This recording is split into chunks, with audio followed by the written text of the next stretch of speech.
Good afternoon, everybody. Thank you for letting me block your driveways.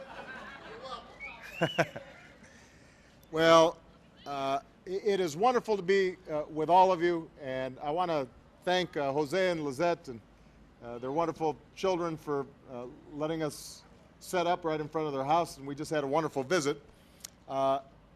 Without a doubt, the most urgent challenge that we face right now is getting our economy to grow faster and to create more jobs.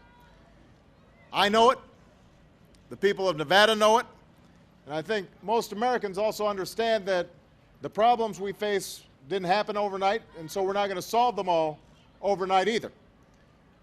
What people don't understand, though, is why some elected officials in Washington don't seem to share the same sense of urgency that people all around the country are. Last week, for the second time this month, Republicans in the Senate blocked a jobs bill from moving forward, a bill that would have meant nearly 400,000 teachers, firefighters, and first responders being back on the job. It was the kind of proposal that in the past, at least, Republicans and Democrats have supported. It was paid for, and it was supported by an overwhelming majority of the American people. But they still said no.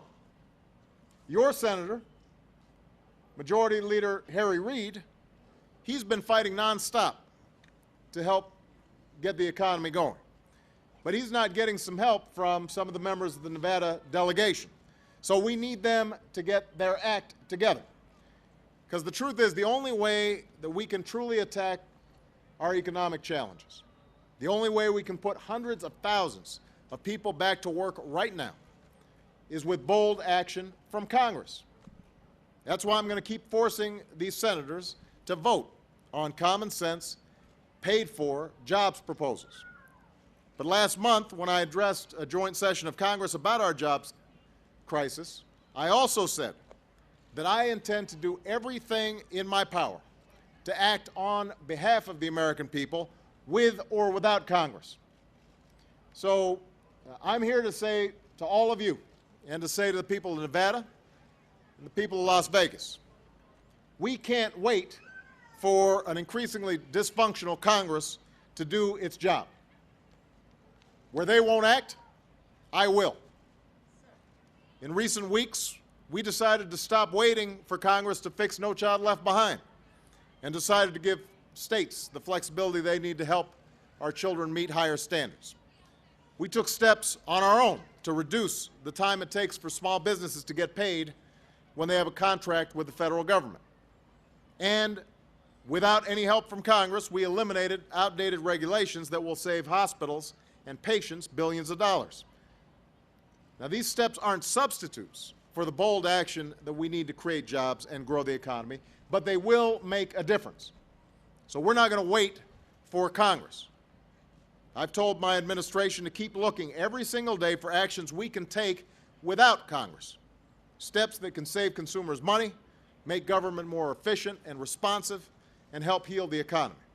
And we're going to be announcing these executive actions on a regular basis. Now, today, what I want to focus on is housing, which is something obviously on the minds of a lot of folks here in Nevada. Probably the single greatest cause of the financial crisis and this brutal recession has been the housing bubble that burst 4 years ago. Since then, average home prices have fallen by nearly 17%. Nationwide, more than 10 million homeowners are underwater. That means that they owe more on their homes than those houses are worth. And here in Las Vegas, the city that's been hit hardest of all, almost the entire housing market is under severe stress. Now, this is a painful burden for middle-class families, and it's also a drag on our economy. When a home loses its value, a family loses a big chunk of their wealth.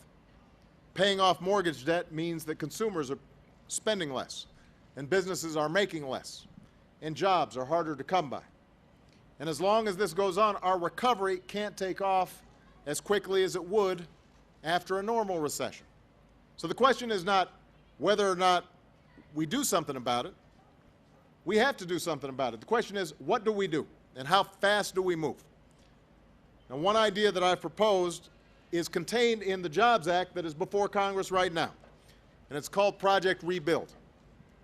A lot of homeowners in neighborhoods like this one have watched the values of their home decline, not just because the housing bubble burst, but also because of the foreclosure sign next door or the vacant home across the street. Right now, there are hundreds of thousands of vacant homes like these, and more than 1 million unemployed construction workers. That doesn't make any sense when there's work to be done and there are workers ready to do it. So Project Rebuild connects the two by helping the private sector put construction workers to work rehabilitating vacant or abandoned homes and businesses all across the country. That will help stabilize home prices in communities like this one, and it'll help families like the Bonillas to buy a new home and build a nest egg. This is something that Congress can pass right now because it's in the jobs bill. We will put construction workers back to work, and we will rebuild homes all across Nevada and all across the country. If Congress passes this jobs bill, we can get Project Rebuild moving right away. If Congress acts, then people in Nevada and all across the country can get significant relief. But remember what I said, we can't just wait for Congress. Until they act, until they do what they need to do, we're going to act on our own, because we can't wait for Congress to help our families and our economy. Over the past 2 years, we've already taken some steps to help families refinance their mortgages. Nearly 1 million Americans with little equity in their homes have gotten assistance so far. And we've also made it easier for unemployed homeowners to keep their homes while they're looking for a job. And we're working to turn vacant properties into rental housing, which will help reduce the supply of unsold homes and stabilize housing prices here in Las Vegas and all across the country. But we can do more. There are still millions of Americans who have worked hard and acted responsibly, paying their mortgage payments on time, but now that their homes are worth less than they owe on their mortgage, they're having trouble getting refinancing even though mortgage rates are at record lows. So that's going to soon change. Last month, I directed my economic team to work with the Federal Housing Finance Agency, or FHFA, and their partners in the housing industry to identify barriers to refinancing, knock those barriers down, and explore every option available to help many American homeowners to refinance. And today, I am pleased to announce that the agency that is in charge is going to be taking a series of steps to help responsible homeowners refinance and take advantage of low mortgage rates. So let me just name those steps. Number one, the barrier will be lifted that prohibits responsible homeowners from refinancing if their home values have fallen so low that what they owe on their mortgage is 25% higher than the current value of their home. And this is critically important for a place like Las Vegas, where home values have fallen by more than 50% over the past 5 years. So let me just give you an example. If you've got a $250,000 mortgage at 6% interest rates, but the value of your home has fallen below $200,000, right now you can't refinance. You're ineligible. But that's going to change. If you meet certain requirements, you will have the chance to refinance at lower rates, which could save you hundreds of dollars a month and thousands of dollars a year on mortgage payments. Second, there are going to be lower closing costs, and certain refinancing fees will be eliminated, fees that can sometimes cancel out the benefits of refinancing altogether, so people don't bother to refinance because they've got all these fees that they have to pay. Well, we're going to try to knock away some of those fees. Third, there's going to be more competition so that consumers can shop around for the best rates. Right now, some underwater homeowners have no choice but to refinance with their original lender.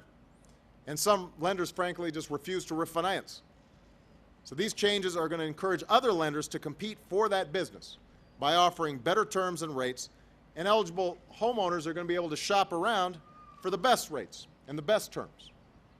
So you take these things together, this is going to help a lot more homeowners refinance at lower rates, which means consumers save money, those families save money, and it gets those families spending again, and it also makes it easier for them to make their mortgage payments so that they don't lose their home and bring down home values in the neighborhood. And I'm going to keep on doing everything in my power to help to stabilize the housing market, grow the economy, accelerate job growth, and restore some of the security that middle-class families have felt slipping away for more than a decade. Now, let me just say this in closing. These steps that I've highlighted today, they're not going to solve all the problems in the housing market here in Nevada or across the country. Given the magnitude of the housing bubble and the huge inventory of unsold homes in places like Nevada, it's going to take time to solve these challenges. We still need Congress to pass the jobs bill. We still need them to move forward on Project Rebuild so we can have more homes like this and wonderful families having opportunity to live out the American dream. But even if we do all those things, the housing market's not going to be fully healed until the unemployment rate comes down and the inventory of homes on the market also comes down. But that's no excuse for inaction. That's no excuse for just saying no to Americans who need help right now. It's no excuse for all the games and the gridlock that we've been seeing in Washington. People out here don't have a lot of time or a lot of patience for some of that nonsense that's been going on in Washington. If any member of Congress thinks there are no unemployed workers or no down-on-their-luck neighborhoods in their district that would benefit from the proposals in the jobs bill, then they better think again. They should come and talk to the families out here in Nevada. These members of Congress who aren't doing the right thing right now, they still have a chance to take meaningful action, to put people back to work, and to help middle-class families and homeowners like the Bonillas. But we can't wait for that action. I'm not going to wait for it.